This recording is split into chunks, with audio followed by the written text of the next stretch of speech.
World news today চ্যানেলে আপনাকে স্বাগতম। বাংলাদেশ ক্রিকেট ইতিহাসের দুইটি উজ্জ্বল নাম সাকিব আল হাসান এবং তামিম ইকবাল খান। একসময় এই দুই তারকার হাত ধরেই বাংলাদেশ পেয়েছিল বহু ঐতিহাসিক জয়, যা কোটি ভক্তদেরকে দিয়েছিল আনন্দ আর গর্বের মুহূর্ত।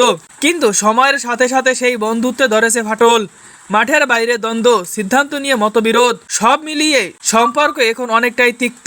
বিশেষ করে বিশ্বকাপের সময় তামিমকে দলে না রেখে সাকিবের অংশগ্রহণ নিয়ে তৈরি হয়েছিল বড় ধরনের বিতর্ক।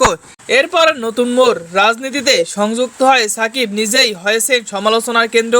এমনকি বর্তমানে তিনি আছেন দেশ থেকে বিতাড়িত অবস্থায়। তবে সাম্প্রতিক একটি ফেসবুক পোস্টে তিনি জানিয়েছেন আবারও দেশের জার্সিতে মাঠে নামতে চান সাকিব আল হাসান। কিন্তু ঠিক সেই সময় বড় চমক, তামিম ইকবাল খান হয়েছেন বাংলাদেশ ক্রিকেট বোর্ডের অ্যাডহক কমিটির সভাপতি। এখন প্রশ্ন একটাই, পুরানো দ্বন্দ্ব কি প্রভাব ফেলবে নতুন সিদ্ধান্তে? তামিম কি সুযোগ দেবেন সাকিবকে, নাকি অতীতের আক্রোশই নির্ধারিত করবে ভবিষ্যৎ? সব চোখ এখন সেদিকেই। আরও আপডেট পেতে সাথেই থাকুন ওয়ার্ল্ড নিউজ টুডে এর সাথে।